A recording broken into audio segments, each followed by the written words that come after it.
Thank you very much for accompanying me on this journey through the northwest of England from Pendle down to Stoodley, where we started 400 years ago when we looked at the land ownership and how that came about, and that still determines the landscape to this day.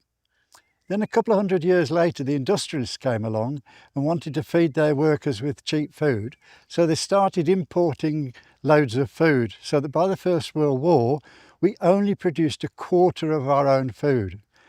After the Second World War, there was a consensus that we should produce more.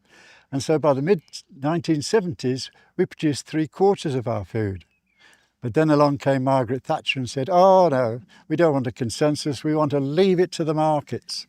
And so that's what's happened since, so that now we produce about a half of our own food.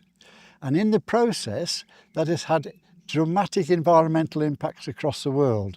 We saw that something like 2/3 of the land needed to grow our food is abroad.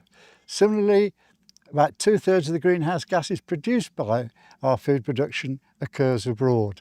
And similarly, we have to point out that obesity since the 1990s has risen inexorably.